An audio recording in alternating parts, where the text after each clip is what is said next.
Hello, everybody.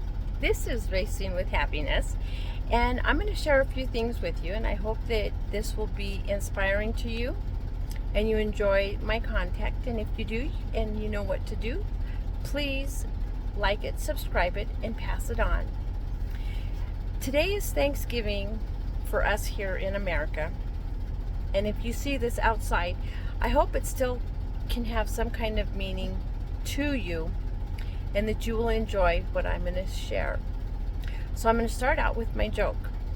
Did you hear that the turkey was going to start its own band? And guess what he was going to have as an instrument?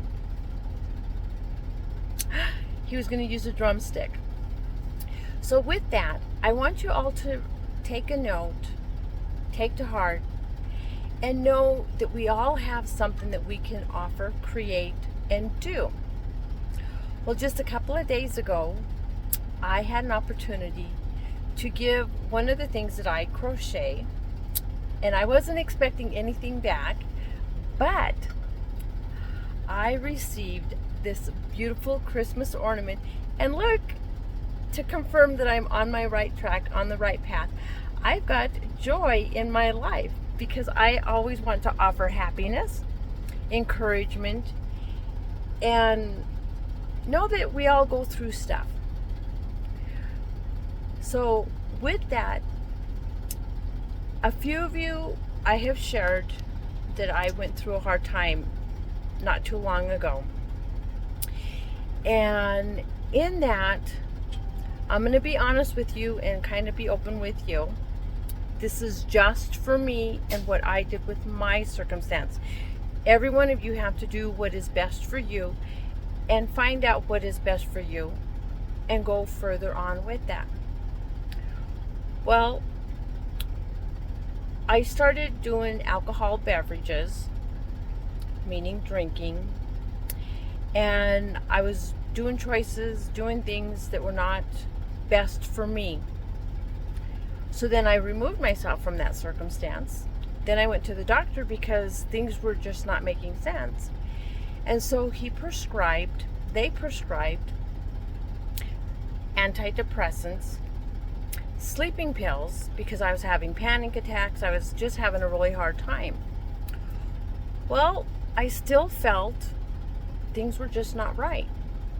And I remembered at a time when things were really going well that I would get on my knees and I would pray and I'd get in my Bible and I'd read, and through anyone that had, whether in church physically or online, I was following their path, their music, their notes, what they were doing for their life.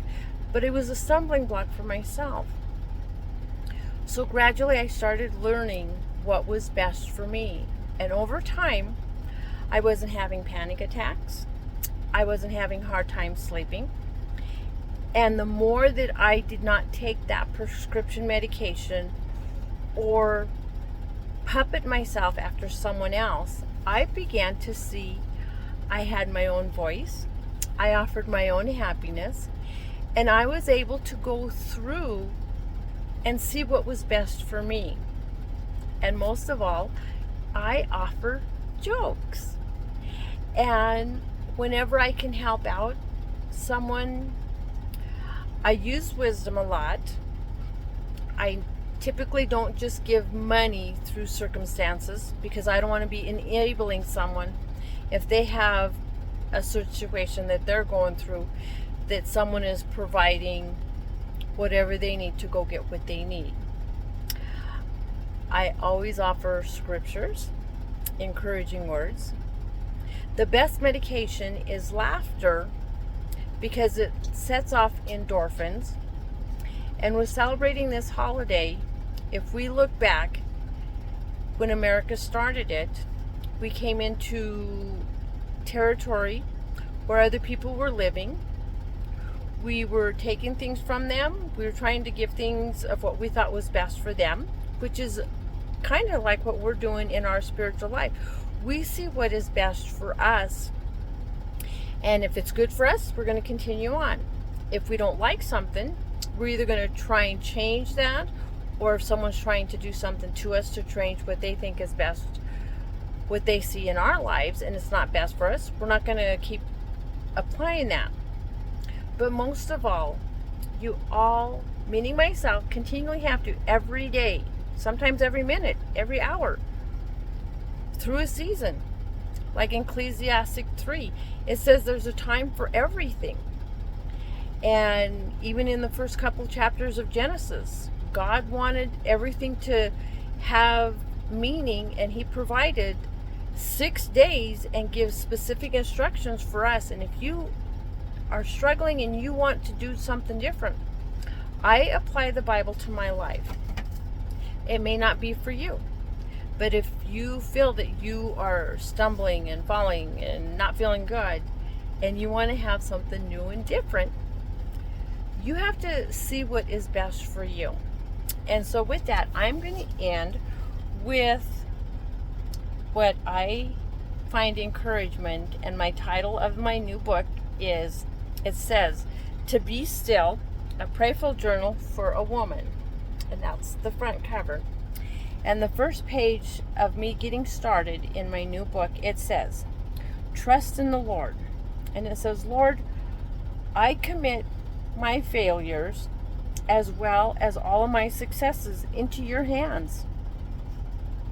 Give me courage and strength and generosity, and let me go and move on, leaving the past behind me and living in the present to the full. Lead me always to be positive as I entrust the past in your mercy, the present to your love, and the future to my providence. So I know I don't have all the answers. Sometimes I don't have it all together. But what I am trying to do is see how I can have happiness, if I can shed some of my happiness to others, and we all can go forward and have, with only a couple more weeks left of this year, pondering what we want to do, what we've gone through, what we want to change. I do answer, and I will be asked why I did whatever I did. And hopefully by me cleaning house, removing whatever I see that is not good for me, that I can always offer happiness when you come here to my home, to my life. And if you have a joke that you want to share with me, or if you have any questions, or if you need prayer, I love to pray. I spend a lot of time reading and thinking of all of you all. And when I do that, I offer a prayer. I may not physically see you. I may sometimes get an opportunity to see you. But like I said, I've lost a lot of people during this past year. Some of them were my confidants. Some of them were relatives. And some of the stuff was things that I just didn't need anymore in my life. And if we can admit that we do need help, I don't want to be in a circumstances where some people are saying that they really don't celebrate Thanksgiving because our government come in and took things away from the Indians, and now that's not Thanksgiving but thanks taking from us or that or whatever. I hope I can give things to you, and if you can offer things to me, we will live a better life. We will have a good opportunity to help someone, be happy around someone, and have that inner peace in our life. I'm not going to say any more, but I hope you had a wonderful day. You got to spend it with whoever you wanted to. You could, and if someone is on your heart and you see that they just need, just because you're thinking of them, and you can offer a prayer, God can see all of us. He can help. He taps us on the shoulder and says, hey, I want you to think about this, that person, or whatever. And if we pray, and if we're going through circumstances, that may give us an opportunity to get out of our of being selfish. I was raised in a family that you only thought about yourself. If you stepped on people's toes, took advantage of it to make yourself a little bit further than someone else, it didn't help. But David, throughout the Psalms, I love reading about David. He was so close to each and every one of us in a lot of circumstances in his life. But the one thing he always prayed, I don't know if he prayed it every day, just one time only, but I think he could have prayed it a lot of times, because I've prayed it a lot of times. Lord, help me to have just enough for this moment. I don't want to have more and hover it over someone else that may be lower, less fortunate than I am. I want to have just enough what I need. If I see someone else has more, I can rob, steal, take advantage of. You know, our flesh can do a lot of things and think that they're going to do something because they think they're better off. But in the long run, they're only hurting themselves. And the other part of it is, David said that if I have enough that I can share and give to others, then I am doing what you have asked all of us. If someone is sick, care for them. If someone is a widow and can't go to grocery stores, go to appointments, mow their grass, move the snow away, if we can help provide, helping out everybody in just little simple situations, then when you have the question presented to you, why didn't you help the orphans? Why didn't you help the widows? And when you can give to others, as I was given this little Christmas ornament that says joy, Jesus, take care of yourself and always give to others. We have an opportunity to share, and we can all be happy, because sometimes it's better to give, sometimes it's happy to receive because you're not expecting it. But we all want to do what we can. And I have found what helps me when I'm going through circumstances. The Lord God that created me, He said in Isaiah, I knew you even before you were woven into your mother's womb. I knew what your life was going to be. And if your life is a mess, like I can say mine was,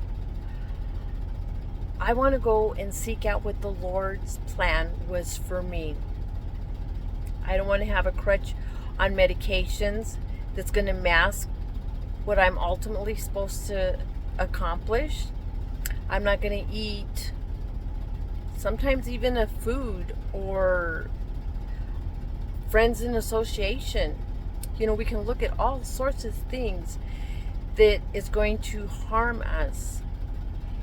But if we seek the Lord and He puts who He feels in our life, guides us, in Proverbs 3, He shares that if you present your life in His path, He will guide you. I believe that there's angels that the Lord has sent. I believe the Christmas story, which I'll share more on that later. But if we can do whatever we can to go further and have our life being better, being around others that are going to be better, helping those that are going through stuff, sometimes it's just a hand saying you're not going through it alone and I will help you. So I hope you enjoyed this podcast. I look forward to seeing you soon. Till then, I'll give you with one final joke. Why don't you tell your secrets in a cornfield? Well, I'll share a little story why how this is my favorite favorite joke. I was in the medical field, and I went to a lady's home, and I was going to take care of her. Her children come running out of the room and said, "How disrespectful. How could you talk to our mom? This is not a place for joking around. So you leave, and we're going to call your supervisor."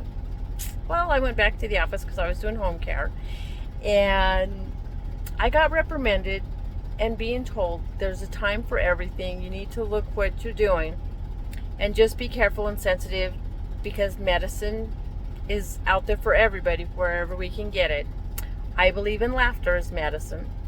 So a couple of weeks later, I went to another home, and it was a gentleman's home. And I knocked on the door, and I had instructions that I could come in. And the gentleman was sitting on the couch. He was probably in his mid-80s or so. And I sat down, and I said, "Hello, Mr. So-and-so." And his head was down, like you see as mine is. And I said, "Why don't you tell Secrets in a Cornfield?" Some of you might already have heard or said the answer. And he looked up, and he kind of looked around, and he goes, "Tractor, plows, horses, chickens, market." His 4 children come running out of the other room, and their eyes are just so red, and they're just bawling. And I thought, oh no, what about this again? I'm going to get in trouble.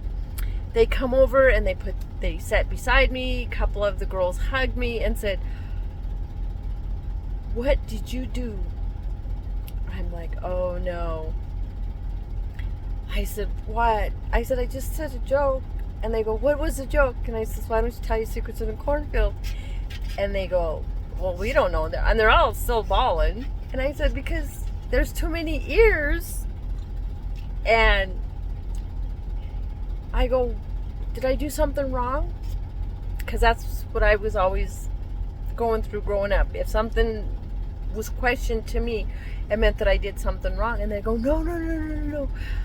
Dad had a stroke. Dad has dementia. He hasn't talked in over 7 years, and you now have shown us a way that we can communicate with Dad and that he can still be reached." And that's what I want you to get from my channel. I know I'm emotional now, but if I'm doing something, make me accountable. Reach out to me. If I can reach you and I've touched you, put it in the description comments below. But until we all meet again, take care. Happy Thanksgiving, happy laughing, and happy life. I love you all. Take care.